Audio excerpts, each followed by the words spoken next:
Mafia का बस चले तो माफिया तो गोलघर को तोड़ के मॉल बना देगा। हमारे मुख्यमंत्री हैं पलटू राम, ये माफिया की कठपुतली हैं। सुल्तान पैलेस को ज़मींदोज़ कर दिया जाए, ध्वस्त कर दिया जाए और उसकी जगह कोई प्राइवेट कंपनी एक 5 स्टार होटल बनाएगी। हम लोगों ने इसका विरोध किया कि हमारी विरासत है, धरोहर है, उसको तोड़ के नहीं बनना चाहिए। तो लोगों में जागरूकता आनी चाहिए। तो यहाँ तो समझिए कि चप्पे चप्पे पर इतिहास बिखरा हुआ है। लेकिन बिहार में तो अंधेर नगरी चौपट राजा है। यहाँ तो हेरिटेज बिल्डिंग का कोई कंसेप्ट ही नहीं है। कहीं 1000 करोड़ की प्रॉपर्टी हड़प लो। और सबसे बड़ी बात है कि अभी की जो सरकार है पलटू राम की, ये तो बिल्कुल माफिया की कठपुतली है। तो अभी तो और हालात ख़राब हो गई। बिहार में बहुत ज़्यादा हेरिटेज प्लेस है, लेकिन हमारी बिहार सरकार जो है सबको खंडहर में तब्दील कर दिया है। इवन कि अभी एक नाम आ रहा है, एक परिवहन भवन जो अभी पटना के वीरचंद्र पटेल में है, जो मेन जो है बस जितना भी यहाँ का बस का है, वहाँ का मेन ऑफिस वही है, मेन ब्रांच जो सुल्तान पैलेस के नाम से जाना जाता है। उसको भी कुछ दिन पहले ऐसा न्यूज़ में आ रहा था कि जी इसको तोड़ करके 5 स्टार होटल बनाया जाएगा। तो इसी को लेकर के आज हम पूर्व IPS अमिताभ दास सर के पास आए हैं कि क्या हुआ, क्या ऐसी प्रक्रिया थी और कौन ऐसी वजह थी जिसको ऐसा तोड़ा जा रहा था कि सर ने आवाज़ उठाई और फिर उसके बाद अभी जो है पटना हाई कोर्ट उस पर स्टे लगा दिया। सबसे पहले तो सर आपको रेबल न्यूज़ इंडिया में स्वागत है आपका। जी धन्यवाद। सर क्या हो गई थी कि सरकार उसको तोड़ना चाह रही थी और अब इस पर स्टे लग गया है, सुप्रीम कोर्ट ये हाई कोर्ट ने स्टे लगा दिया?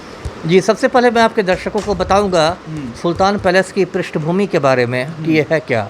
सुल्तान पैलेस जो है वो पटना शहर के बीचों बीच है, वीरचंद पटेल पथ पर स्थित है। एक बहुत शानदार इमारत है। और सुल्तान पैलेस आज से ठीक 100 साल पहले बना था, 1922 में। और इसको बनवाने वाले थे सर सुल्तान अहमद, उन्हीं के नाम पर ये सुल्तान पैलेस है। सर सुल्तान अहमद बहुत बड़ी हस्ती थे और अपने ज़माने में उन्होंने लंदन में जाके कानून की पढ़ाई की थी। फिर वो बिहार लौटे, यहाँ उन्होंने वकालत किया और पटना हाई कोर्ट के चीफ जस्टिस रहे। और पटना यूनिवर्सिटी के वो पहले हिंदुस्तानी VC थे। उसके पहले के सारे वाइस चांसलर अंग्रेज हुआ करते थे। सर सुल्तान अहमद पहले हिंदुस्तानी वाइस चांसलर थे पटना यूनिवर्सिटी के। तो बहुत बड़ी हस्ती थे। अभी की जो पीढ़ी है उतना उनके बारे में नहीं जानती, लेकिन वो बहुत बड़ी हस्ती थे। और उस ज़माने में सुल्तान पैलेस को 3 लाख रुपए में बनाया गया था। मतलब आज के हिसाब से देखें तो करोड़ों की वो इमारत है। अब बिहार में जो अभी के हालात हैं कि जो हमारे मुख्यमंत्री हैं पलटू राम, ये माफिया की कठपुतली हैं। तो माफिया के इशारे पर काम करते हैं। तो अब पलटू राम के कैबिनेट ने कुछ महीने पहले फैसला किया कि सुल्तान पैलेस को ज़मींदोज़ कर दिया जाए, ध्वस्त कर दिया जाए और उसकी जगह कोई प्राइवेट कंपनी एक 5 स्टार होटल बनाएगी।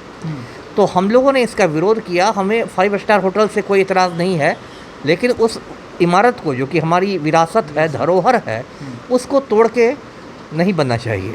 और सिविल सोसाइटी में विरोध हुआ और इसी मुद्दे को लेकर पटना हाई कोर्ट में PIL हुआ, जनहित याचिका भी हुई। और उसी जनहित याचिका पर 4-5 दिन पहले पटना हाई कोर्ट ने सुनवाई की और रोक लगा दी है। सरकार को आदेश दिया है कि सरकार उसे तोड़े नहीं और 8 हफ्तों में सरकार से जवाब मांगा गया है।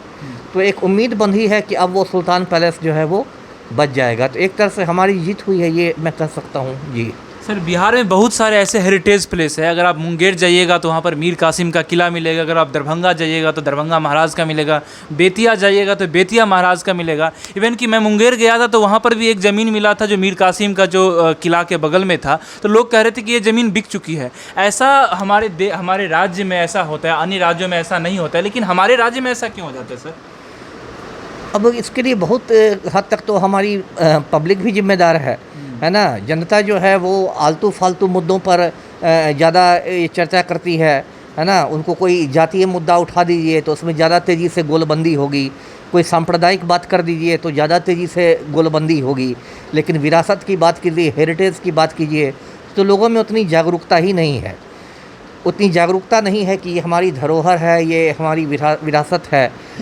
अभी पिछले साल मैंने पटना में ही खुदा बख्श लाइब्रेरी को बचाने की लड़ाई लड़ी। वो भी इतनी एक नायाब लाइब्रेरी है और उसको भी ये नीतीश कुमार की सरकार तोड़ने जा रही थी। उस मुद्दे पर मैंने अपना जो पुलिस पदक था वो राष्ट्रपति महोदय को वापस कर दिया। फिर इतना विरोध हुआ कि अंत में खुदा बख्श लाइब्रेरी को जो तोड़ने का फैसला था वो वापस लिया गया। तो लोगों में जागरूकता आनी चाहिए, क्योंकि बिहार तो बहुत प्राचीन धरती है। तो यहाँ तो समझिए कि चप्पे चप्पे पर इतिहास बिखरा हुआ है। सिर्फ पटना में ही नहीं, आपने सही कहा कि मुंगेर में भी है, मीर कासिम का किला है, सासाराम जाइए वहाँ आपको शेर शाह का मकबरा है, आप उधर जाइए मधुबनी में राजनगर जाइए वहाँ आपको दरभंगा महाराज के पुराने महल मिल जाएंगे। तो कहीं आप जाइए भागलपुर तो विक्रमशिला विश्वविद्यालय के खंडहर हैं, कहीं बोधगया में महाबोधि मंदिर है। तो ये तो प्राचीन धरती है, यहाँ के चप्पे चप्पे पर इतिहास है। तो आम आदमी को जागरूक होना पड़ेगा, अपनी विरासत को, अपने हेरिटेज का महत्व समझना पड़ेगा। नहीं तो माफिया का बस चले तो माफिया तो गोलघर को तोड़ के मॉल बना देगा। तो इसलिए हम लोग को अपने जो हेरिटेज है, जो धरोहर है हमारा, मैं एक और दिलचस्प बात आपके दर्शकों को बताऊं, बम्बई में कई इमारतें ऐसी हैं जिनको सरकार ने हेरिटेज बिल्डिंग का दर्जा दे दिया है। उनके साथ आप कोई छेड़छाड़ नहीं कर सकते। जैसे फिल्म स्टार जो शाहरुख खान है, उनका बंगला का नाम है मन्नत, तो वो जो मन्नत है वो एक हेरिटेज बिल्डिंग है। अभी कुछ साल पहले शाहरुख खान ने उसमें कुछ बदलाव करने चाहे तो तुरंत उनको सरकार का नोटिस आ गया कि आप बदलाव नहीं कर सकते, ये हेरिटेज बिल्डिंग है और विरासत वाली इमारत है और इसके साथ आप कोई छेड़छाड़ नहीं कर सकते। लेकिन बिहार में तो अंधेर नगरी चौपट राजा है, यहाँ तो हेरिटेज बिल्डिंग का कोई कंसेप्ट ही नहीं है। यहाँ तो है कि माफिया को जब मन करे किसी पर बुलडोजर चलाने का फरमान जारी कर देता है। तो वो कानून में भी बदलाव होने चाहिए, कुछ इमारतों को हेरिटेज बिल्डिंग का दर्जा मिलना चाहिए। जी, वो तो सर मिलना ही चाहिए, लेकिन हम लोग हमेशा से कहते हैं कि बिहार एक पिछड़ा राज्य है, पिछड़ा राज्य है, यहाँ पर कुछ भी नहीं है। बिहार में काबा बहुत सारा, जैसे ऐसे गाने वायरल भी होते हैं। लेकिन जब टूरिज़्म का बात होता है तो इस तरह के हमारे पास हेरिटेज है, लेकिन हमारी सरकार की, आप चाहे नासमझी कहिए या उसका ऐसा ध्यान ही का जो भी कह सकते हैं, उनकी नासमझी कह सकते हैं, या लोगों इतने जागरूक नहीं है जो इस सब मुद्दे पर आवाज़ उठाते हैं। तो इस तरह के हमारे जो हेरिटेज है उसको बर्बाद कर दिया जाता है। इवन कि ये भी बर्बाद हो रहा है, सुल्तान पैलेस जिसकी बात हम लोग जिक्र कर रहे हैं, इसको बर्बाद की जाने की कोशिश की जा रही थी। जी बिल्कुल बिल्कुल, इसलिए मैंने कहा कि इस पर सबको सजग रहना पड़ेगा, पब्लिक को सजग रहना पड़ेगा, मतलब जो एक आम बिहारी है, जो बिहार का समाज है, उसको सजग रहना पड़ेगा। और मीडिया, क्योंकि मैं मीडिया से बात कर रहा हूँ, तो मीडिया की भी इसमें बहुत बड़ी भूमिका है। जैसे मैं मीडिया के इस बात पर आभारी हूँ कि मैंने खुदा बख्श लाइब्रेरी को बचाने की भी जो लड़ाई लड़ी, उसको भी मीडिया ने काफ़ी कवरेज दिया, और मैंने जो सुल्तान पैलेस बचाने की लड़ाई लड़ी उसको भी मीडिया ने काफ़ी कवरेज दिया।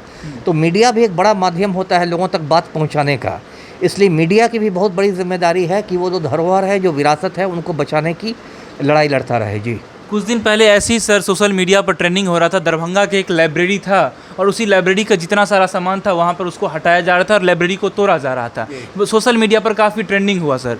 ये सर लोग कैसे इसको बचाए, कैसे रोके, अगर माने कि जो जागरूक लोग भी हैं इसको कैसे रोकने में कामयाब हो जाए? देखिए, रोकने के बहुत सारे तरीके हैं। जैसे कि आपने सही कहा, एक तो आजकल सोशल मीडिया बहुत शक्तिशाली एक माध्यम बन गया है। आजकल तो ट्विटर पर कोई चीज़ ट्रेंड करा दिया जाता है, उसका बहुत ज़्यादा असर होता है। ट्विटर स्टॉर्म जिसको कहते हैं, एक हैशटैग डाल के आप किसी चीज़ को ट्रेंड करा देते हैं। जैसे हम लोगों ने ट्रेंड कराया था हैशटैग सेव सुल्तान पैलेस करके ट्विटर पर, तो उससे एक जागरूकता बढ़ती है लोगों में। और बहुत सारे ये हैं, आप मतलब अखबारों के मतलब संपादक के नाम जिसको पत्र कहते हैं वो लिख सकते हैं। आप छोटे छोटे स्तर पर शांतिपूर्ण धरना, मैं अशांति की बात नहीं कर रहा, शांतिपूर्ण धरना प्रदर्शन कर सकते हैं।